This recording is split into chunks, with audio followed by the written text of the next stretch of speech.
Hello everybody, Dead Spikes here, and welcome back to another Dungeon Defenders episode.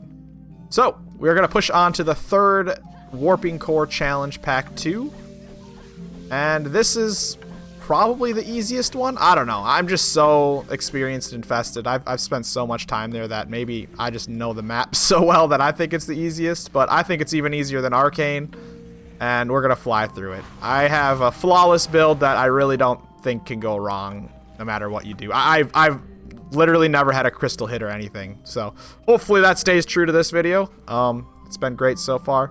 Let's just go run through our stats quick. I spent way too much time on this last time, so I'll just be quick here. Our aura range is 5,400. Try to have 5,000 or more. Our app towers is 11k across our DPS stats. Try to be 10k or higher. Our hermit doesn't really matter. He has 10k here. I mean, probably 8k across is pretty good. Buff beam, try for 4,000 or higher. We're not even using our DPS this time. Booster, try for as much boost as you can. 3,000 is pretty low, I would argue. So, if you can get any more than that, that would be great. Make sure you got some resistances. Have an upgrader. Her resistances are crap. Oh my god, I haven't upgraded her armor. That's a little bit embarrassing. I just haven't had the mana, to be fair. But 3,000 upgrades pretty good. Serpent Staff will help a lot. Alright, and then we're going to go over the other things we need. We won't be using any summons here. We're using 3 summoners here. You do not need to. You do not need to use 3 summoners. 2 summoners can clear this fine. 3 just makes it a little bit faster. So we're going to have 1 summoner with Huntress Guardian. Highest resistances and health you can get. A second one with the same thing. Huntress Guardian and Monk Guardian, highest health and resistances. And then the third one is going to have oh, I haven't messed up here actually. So this guy I'm gonna take off of the Huntress, and the third one should have a apprentice. Let me find an apprentice I have leveled. Apprentice Guardian right there. Okay, so the third summoner should have an Apprentice Guardian and a Monk Guardian. That's what's different here.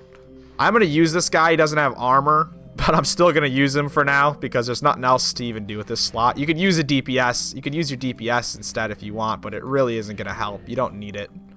But yeah, so two summoners that have Huntress and Monk, and then a third summoner that has Apprentice and Monk. If you only want to use 2, make sure you have an Apprentice and Monk and a Huntress and Monk. Alright, I'm sorry if that was too confusing, but hopefully you'll see when we get in there. So we're on Ruthless, Challenge Pack 2, Part 3. Okay, there shouldn't be any crashing issues with this map like Almanac. So, we're going to grab our first chest there, and we're going to place an Ensnare and a Strength Drain there. I think we might use an Electric Aura. We'll see at the end. I think I might use an Electric Aura there, but no big deal. You really don't need one, but I think that's what I do with my extra units. Strength Drain and Snare there. Now here's where stuff gets different compared to like the campaign and survival. Is this last aura is going to be different. So this aura we want to put all the way down on the bottom of this right here. And you really need 5,000 range for this to work. A triple aura stack there. That's what's different from my normal build.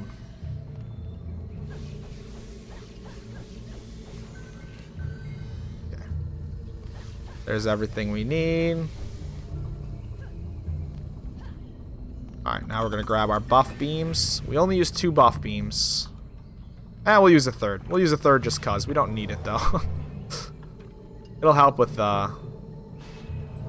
attack rate, I guess, for the electric. You don't need this buff beam, but just for the units we'll use it. And I think we need a reflect. We don't really need this reflect either, but it helps with maximizing the units. So we're going to put a reflect right there. Alright. Now we're going to do our Hermit. We only use a single tower just like Almanac. We're going to use the Spore. Okay, place a Spore on the end of that right there. Now our app towers. Okay. So we're gonna fake a lightning and face a striker each way, and then one this way. Okay, and then we're going to grab our tower booster, bring him over here. We're gonna bring in our, this should be our apprentice and monk, right? Yep, apprentice and monk. He's very important. He needs to sit over by this aura, so I'm gonna park him in this corner here is where I've been doing it. And our last one is our huntress and monk, and that'll go on our tower stack. Now we start the wave. I like to shoot up here. Give our adept mana, finish our lightnings. Alright, yep, 4 extra units. That's okay. We're going to drop more mana, turn on our tower boost. And that's that buff being maxed. This one over here I would probably max next, because the last one really does not matter. It's not doing anything.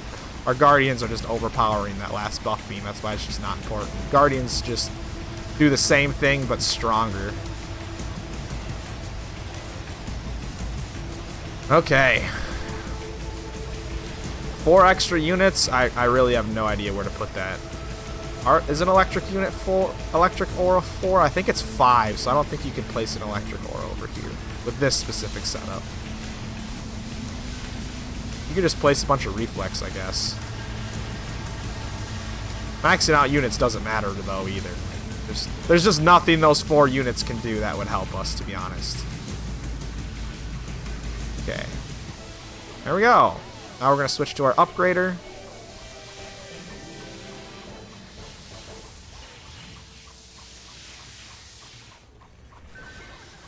And we're home free.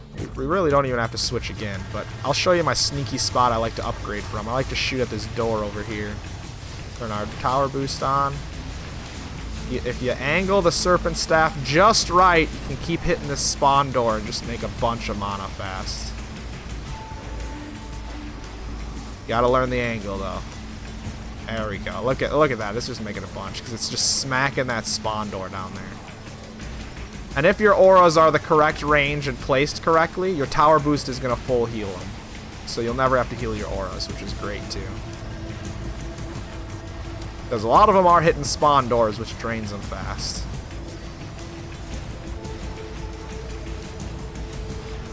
Alright.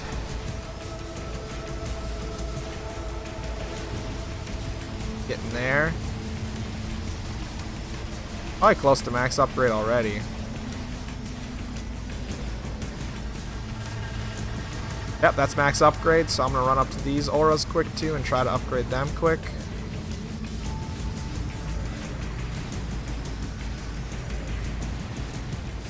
Just shooting the serpent staff everywhere. Look at that mana. There we go, we got it maxed out. The last set doesn't need to be upgraded. There's no reason. There's absolutely no reason to upgrade these auras over here, but I'm going to do it because we got nothing better to do. Our tower buff actually ran out, unfortunately, so I'm going to hit a purity bomb to help us. I'm going to turn my tower booster around, turn him on. There we go. That might be a safer way to shoot, is over here. I don't know. It's going through there. Yeah, that might be the best way to shoot right there. Now we're going to switch to our last summoner here. Okay. This is another huntress and monk. And start up the wave. Park them on the towers with the other one.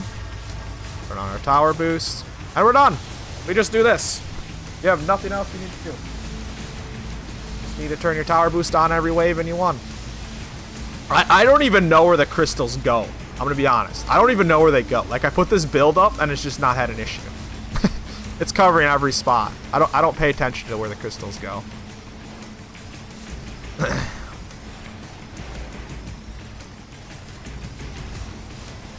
And I don't think I've ever had a crystal hit. I know there's a spot on the middle left that people really don't like, that they have troubles with. And that's why I moved that aura to where it was. But after I've put that aura there, I've just never had an issue with it. I've never even failed before either, but I had a DPS sitting over there before, and now after I've done this, your final character is useless. You could level up someone if you really want. It doesn't have to be another summoner. Summoner is going to be the fastest thing you can do, but there's just nothing to do on that last slot. You could wheel with a Jester, but they're taking that away from Ruthless here soon anyway, so I don't know. I think a summoner with Guardians is the best thing you can do.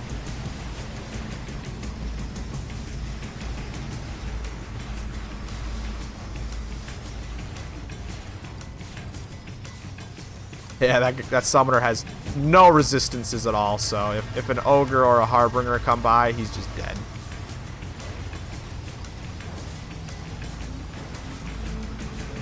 Tower boost turned off. Kind of sucks, but I don't think we're gonna have an issue. Just turn it back on as soon as we can. 1 and 0. Run a second tower booster. I think that's a little bit redundant too, but whatever you want on this final slot.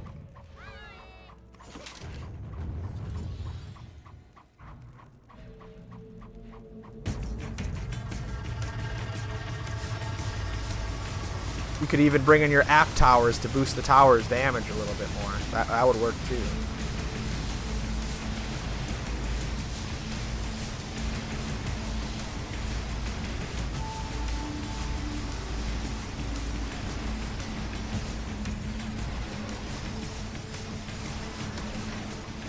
Okay. I guess I'll explain the Apprentice, why we're running an Apprentice Guardian over a Huntress Guardian. It's pretty much for that electric aura. So the electric aura over in that area is going to get buffed by the Apprentice Guardian more than the buff beam. That's why I was kind of saying the buff beam's not needed really. But the Apprentice Guardian is going to do a lot more to that electric aura than a Huntress Guardian would. Because Apprentice Guardian buffs damage, while Huntress Guardian buffs rate. And rate of auras doesn't really matter that much. Damage for the electric aura matters a lot more.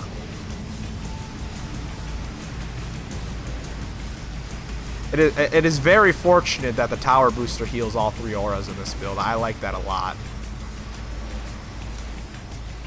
It is great. It just makes it so much easier. Because if he didn't, you'd have to run around and heal them because they're on spawn doors and they'd break faster.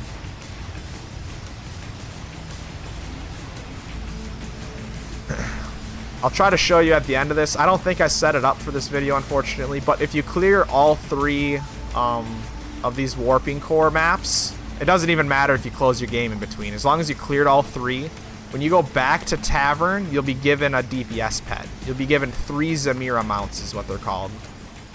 They're called Zamira mounts, and they give you 3, like 1 for completing each map, essentially. But if you do Warping Core Pack 2 Part 1, Part 2, and then Part 3, it doesn't matter what aura you do them in either, but if you do all 3 of them and go back to Tavern, you'll get 3 of those pets.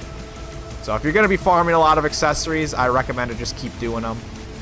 Do 1, 2, 3, 1, 2, 3, 1, 2, 3, or 2, 3, 1, whatever order you want, but I recommend doing them like that and keep farming that DPS pet, because it is a very good DPS pet, and I'm probably going to be using it. I don't have an amazing one yet. I think my best one's a 360, which is probably enough for everything that I need to do. I would like something with over 400. Maybe I'll farm more. We'll see. But 360 is probably fine for everything we got to do so far. Final wave. Turn your tower boost on. Tower boost seems to go for the whole wave pretty much, unlike Almanac. Or Part 2. Yeah, I was amazed at how easy this was. I heard complaints from some other defenders about this one, but I haven't had an issue. I think Almanac's the hardest. I think Arcane Library, some stuff can go wrong too. Snotball killed that summoner. But I think Almanac's the annoying one with having to use those summons up in that corner.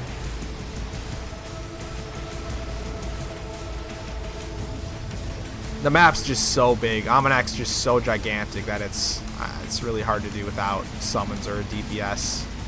If you had enough tower stats, you probably could get away with it, but we're not at that point yet. This map, you don't need no summons, which is great. You don't for the Arcane Library either.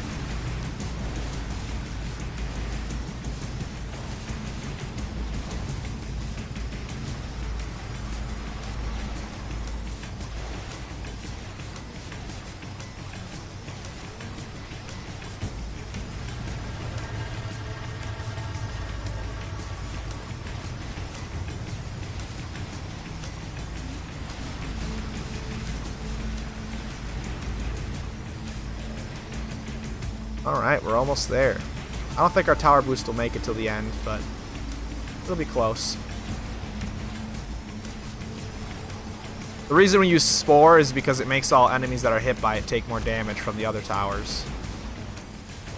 So it's making our lightnings and strikers do more damage. It does decent damage itself too, but the armor break is really great. That's why we use it. Pretty much every build. Every build we can, we try to use it. Armor break is amazing. Okay, less than 100 enemies left, and there are going to be a lot of ogres and harbingers. That would be something that went wrong if a harbinger came up here and killed our tower booster. I haven't had it happen. Probably could happen. That would suck.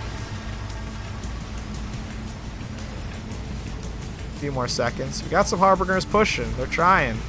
Oh, they got whacked there. Got one right in front of us. Tower boost is back on.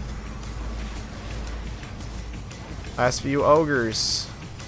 And there you go. What an easy map. What an easy map. We got one Supreme there. Oh my god, my recording is making my RNG terrible. So let's see if I set this up. I don't think I did. I don't think I did Arcane Library yet. But if you would have done Arcane Library and the other two in succession, you'd get 3 Zamira mounts up on top of your screen. But I don't, unfortunately. You have to return to Tavern to get them. That threw me off at first. I thought it was going to give me it in the map. But no, you got to return to Tavern to get the pets. I'll show the pets too. Oh, so here's a Supreme. Holy crap! That is beautiful. Oh my goodness. What a great accessory. Wow. That's an okay DPS one. Wow, the rest of these are going to be bad. Yeah. That was awesome. What a crazy drop for the video. Way better than the last one. So, and there we go. That is how you do part 3 of Challenge Pack 2 Warping Core. I think it's really easy. If you have any struggles or issues, let me know. I'll try to help you with the build. But try to sit close to the stats I showed you. That's probably the biggest thing that could go wrong. The Guardians do help a lot too. If you're not running the Guardians, it might be way harder. Guardians do way more than people realize. But that'll do it for this video. If you enjoyed it or you found it helpful, please make sure to hit that thumbs up button. If you want to see some more Dungeon Defenders tutorials like this, make sure to subscribe. See you guys in the next one. Bye-bye. Spikes out.